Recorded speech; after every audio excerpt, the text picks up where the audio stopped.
The kinetic nature of cinema is taken for granted when dissecting its visual language. Continuity through movement is assumed through a rigid toolset, where deviation from the norm is either deemed incorrect or pretentious in traditional filmmaking. Proponents of the French New Wave, like Jean-Luc Godard, cast a purposeful disregard upon these rules, changing them ever so slightly from the expected. As seen in Breathless, jump cuts and the breaking of continuity in the mise-en-scène disrupt the fluidity of our mind's perception of time and place. Immersion here is seen as a pitfall. Mundanity arms itself with a perpetual alarm disguised through a consistent sense of playfulness. Walking in cinema alone is responsible for a myriad of films across subgenres. Take Tsai Ming-liang's Walker series, a group of 10 slow cinema films that feature a monk walking through various environments at a sedated pace. American independent film stalwart Richard Linklater's Slacker is a rare example of structuralist film with a narrative. Dozens of characters weave in and out of the story, where the subject shown on screen becomes the protagonist for that segment until they meet another person, prompting the viewer to follow them next. I would classify this as a spiritual successor to Thailand's Apichatpong Versethical's Mysterious Object at Noon, a cinematic take on the exquisite corpse game devised by the surrealists during the early 20th century. The Museum of Modern Art classifies it as a game in which each participant takes turns writing or drawing on a sheet of paper, folding it to conceal his or her contribution, and then passing it to the next player for a further contribution. Interviews here are used to traverse through space and time. To me, there's an inherent stylistic cinematic identifier present within the recording of a person's walk, from Edward Muybridge to Wong Kar-wai. Here are a few films that I believe utilize the act or consequence of walking distinctly. Contrary to the former, Francis Lawrence's The Long Walk adopts a simple approach in its structure. 50 boys are tasked to walk with certain death as a consequence of failure. How do you engage the viewer when the entire narrative consists of just a single action? The walk here itself serves an allegorical purpose and acts as a physical driving force. The inner psyche of our characters reveals itself through speech. Shots remain consistent in composition, affirming the vulnerability of the dystopian climate. The literal implications of walking are pushed to the limit. Emblematic of nationalistic rhetoric resulting in violence against those who are not deemed to be worthy. Refusing to walk is to commit treason against both your country and your loved ones. When humans walk, they have a set destination and duration which they commit to. This is dictated directly by the individual only. However, the long walk lasts as long as 2 boys continue to move forward. Each inevitable death is twisted into a positive statistic that continually fades out of sight. Before the remaining group can even begin to process their grief, they have to suppress their human impulses and leave their fellow man behind. Presented as a noble cause by the government, they exploit the individual through enticement. Ray Garrity at first believes that his voluntary participation in the walk will grant him the chance to stand up to the government's political persecution of his father. Since the lone winner is promised riches and a singular wish, he has the opportunity to use it to kill the major, thereby enacting revenge. As more of the chosen 50 begin to fail in both body and spirit, walking itself is transformed into warped complicity. The few times the camera turns its gaze away from the walk, it is to hyperfixate upon the gruesome brutality of each execution itself or cut back to a flashback of Garrity's past. Both are passing on trauma to him, and despite his lack of direct involvement, he attempts to search for a reason to fight through the walk. The structure of Stephen King's novel lays the groundwork for its story, which many perceive to be representative of the United States' involvement in the Vietnam War. I find the analysis of James Smythe to be apt. He likens the logistics of the walk to the televised draft, the horror of seeing new friends die, the seeming lack of reason for it occurring in the first place. Judgment is cast onto the moral consequences of the boys' behavior toward each other, while the larger authority remains unquestioned, absolving itself of blame through systemic abuse and oppression. While in the novel, Garrity remains and runs off into the distance with no end goal in sight, McVree's forgiving and optimistic nature in the film is corroded after witnessing an act of personal selflessness being literally shot down in front of him. Instead of running, he continues to walk. Authoritarian systems at force normalize dehumanization by pretending that subordinates have the opportunity to operate on an even playing field. The long walk itself is a repeated attempt to prolong the erosion of altruism in the most ruthless way possible. Despite the winner being changed in the adaptation, the overarching sense of ambiguity remains relevant in both endings. Both Garrity and McVries are consumed not by light at the end of the tunnel, but darkness in open air, to a place where completion of a goal means nothing, a place where the ability to continue or stop walking no longer matters. Peter Watkins' 1971 film Punishment Park takes a revisionist rather than metaphorical approach to portraying the political climate of the United States. The British filmmaker is no stranger to tackling historical ideas through a theory-based lens, as demonstrated by his radical pioneering of the docudrama. Run on a farcical bureaucratic facility, buzzwords and labels are consistently thrown at prisoners. In this version of the country, political dissidents of all backgrounds are rounded up and forced to undergo an unconventional tribunal. Employing a panoptic gaze reminiscent of Michel Foucault's Surveillance, the camera enshrines the perspective of the outsider, giving textual control to a group of European filmmakers tasked with documenting the proceedings. The dizzying cinematography is aided by technological movement. Oppressors have access to military vehicles, weaponry, and total control over the environment. Since prisons across the country here have reached maximum capacity, individuals have to either choose to serve their sentences or undergo a short stay at Punishment Park, where they have to evade law enforcement for 53 miles until they reach their destination. Zooms are tools used to accentuate violence, and captive human bodies are recorded running down hills while being pursued. The juxtaposition of the footage inside the tent of the tribunal, which takes place inside the small, arid desert landscape, allows a transitory state to establish itself. Dozens of people are taken in and out of the tent, handcuffed and surrounded by law enforcement, despite their supposed voluntary choice to gain freedom through the passage of Punishment Park. Their paradoxical predicament of gifted free will abolishes all hope in the face of judicial nothingness. The American flag is all that remains, a symbol corrupted by authoritarian power that should have never been allowed to manifest in the first place. A condemnation of human greed and peering at the pitfalls of humanity. Sidney Pollack's They Shoot Horses, Don't They? Centers around the ruthless dance marathons popularized during the Great Depression. Based on Horace McCoy's 1935 novel, we are thrust into the mind of Robert Siverton and the rest of the contestants in their quest for financial stability. A sum of $1,500, only $1,000 in the novel. All of the contests are designed to cause extreme physical and mental exhaustion, where breaks are sporadically issued in order to justify the ridiculous length of the competition. The film traps you in a sickening cycle that revels in the misery of movement. Participants are only allowed to eat while dancing, and unqualified doctors push them to their breaking point. Suffering is rendered into a spectator sport where ticket buyers are allowed to come and go as they please. These so-called rest periods are never allowed to take root. Moans of pain, disheveled screams, and mental breakdowns consistently plague the peace of everyone in the room. The most grueling sequences of the film take place on a makeshift track setup built on the dance floor, where couples must not finish among the final three in a non-stop sprint or face risk of elimination. Human nature is dissected between the internal strife within the group and the omnipotent MC, Rocky Gravo. McCoy's prose sustains a breakneck pace, with short chapters chronicling the destruction of a nation's turmoil where working citizens pay the price. Death fills the air as the tired silence in the place where lulled dancing is all to see. The Sisyphean task is not merely absurd here for the less physically privileged, but now a direct threat to life itself for everyone. Pollock paints the scenery with rush strokes, with each activity serving as a pin being knocked down in a bowling alley. By the time you're about to make your last throw, a person on horseback takes your ball and lays waste to the entire lane, crashing in dramatic flair. The entire narrative models itself after elliptical patterns of tiredness, exposing the darkest nature of systemic abuse paired with isolated evil.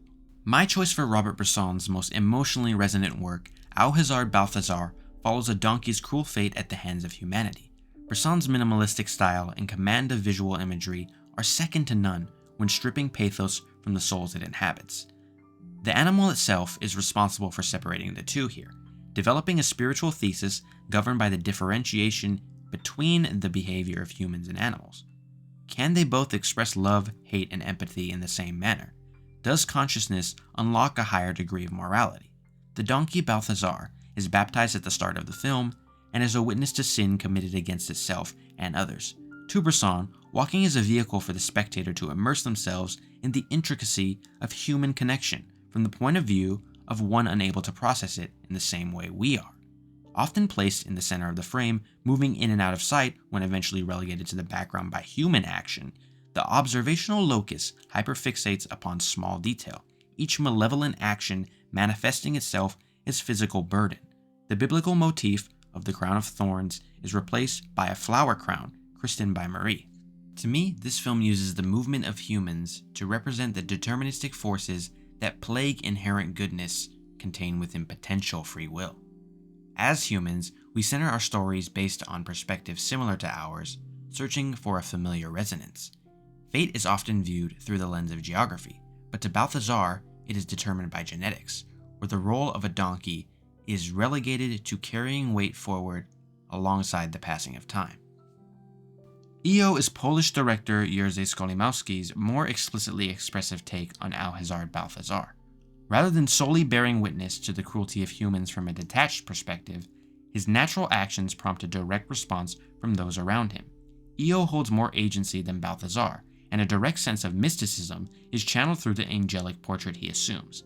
Mundanity is exemplified due to a sustained attention to inanimate detail. Slowness is embraced through a realistic rather than wholly aestheticized approach. Daily life is rendered momentous in the eyes of EO. His human-centric journey is driven by primordial machinery, where the weight of justice results in a disturbing ending, where accepted violence forms. One of my favorite movies of all time, Mike Leigh's Naked, revolves around the destructive behavior of Johnny, a reprehensible, manipulative, morally corrupt man who walks the streets of London, physically and mentally torturing everyone in his path. A begrudging type of road movie, David Thewlis scrapes the filth of the world beneath his fingernails, bearing it all for those who can see.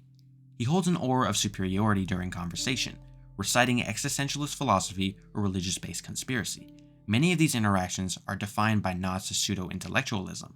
He frequently berates others for not having read a certain book or failing to recognize certain philosophers. When confronted with stability, he destroys it upon command.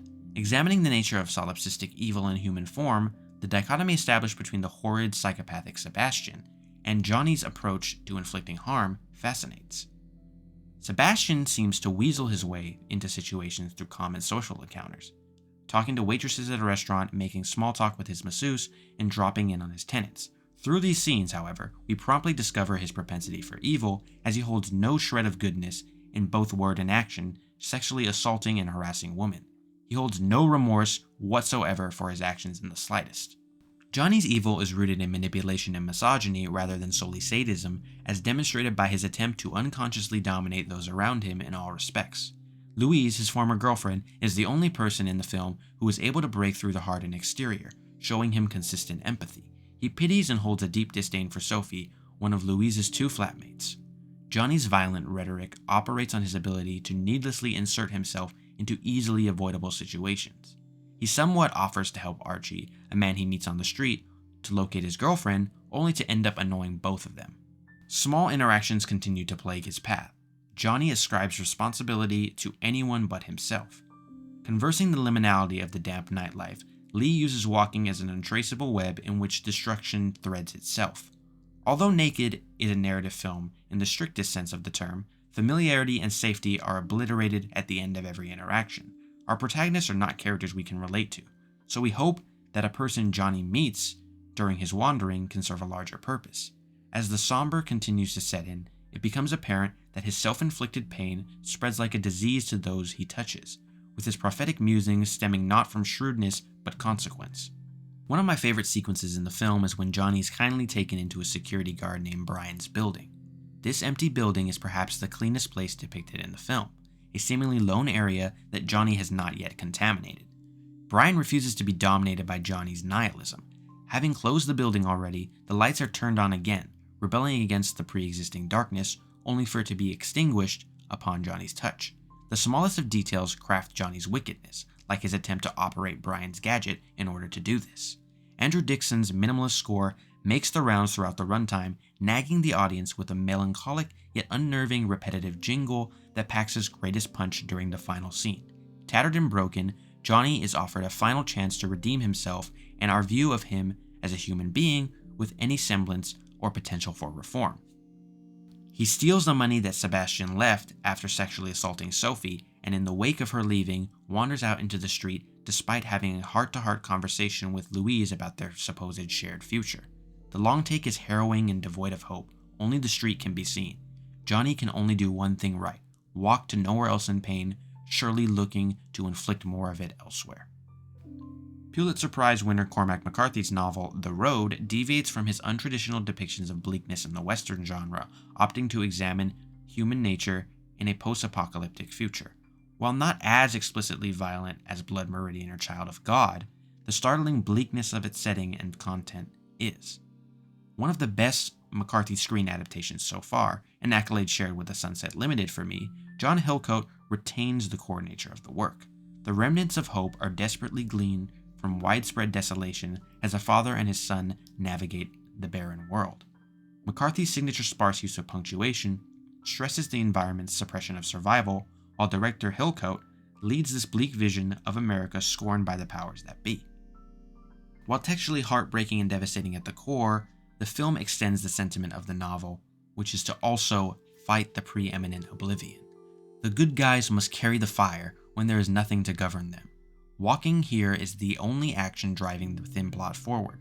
The relationship between the father and son is propelled by the guise that something grand may occur, challenging what it means to survive. The fight for hope in altruism exists in hope itself, the hope that goodness will carry on, where walking is not meant to discover this, but to reaffirm it. Movement is rendered poetic in a labored form. The pillars of humanity are examined through a singular relationship, surrounded by unexplained circumstances, facing evil along the way in the form of cannibalism, theft, and simply a void of darkness. Every stop is a gateway for violence to enter. Trust is a weapon for others, according to the father. When I first listened to Current 93's I Have a Special Plan for This World, the text felt clearly written in the perspective of a being's quest to discourage those from continuing in the world of the road. The entire project is one spoken word track accompanied by drones. This is the final passage of the song. When everyone you have ever loved is finally gone, when everything you have ever wanted is finally done with, when all of your nightmares are for a time obscured as by a shining brainless beacon, or a blinding eclipse of the many terrible shapes of this world, when you are calm and joyful, and finally entirely alone, then in a great new darkness you will finally execute your special plan, when everyone you have ever loved is finally gone, when everything you have ever wanted is finally done with, when all of your nightmares are for a time obscured, as by a shining brainless beacon, or a blinding eclipse of the many terrible shapes of this world, when you are calm and joyful and finally entirely alone, then in a great new darkness you will finally execute your special plan. The final passage of The Road serves as an antithesis to the former, depicting the movement of earthly wonder that supersedes the individual and beings' plan. Once there were brook trouts in the streams in the mountains. You could see them standing in the amber current where the white edges of their fins wimpled softly in the flow. They smelled of moss in your hand, polished and muscular and torsional. On their backs were vermiculate patterns that were maps of the world in its becoming, maps and mazes, of a thing which could not be put back, not be made right again. In the deep glens where they lived, all things were older than man, and they hummed of mystery. Unlike Naked, the boy walks forward to what he sees in the end. The final shot is of him, not the environment, somewhere to be where violence is not cyclical, but left behind. Please let me know your thoughts on these works, and if you'd like dedicated videos on any of them. Be sure to subscribe with notifications enabled so you don't miss any videos as they release. If you'd like to support my work even further, my Patreon and Instagram are linked in the description. Thank you very much for watching. I truly appreciate it.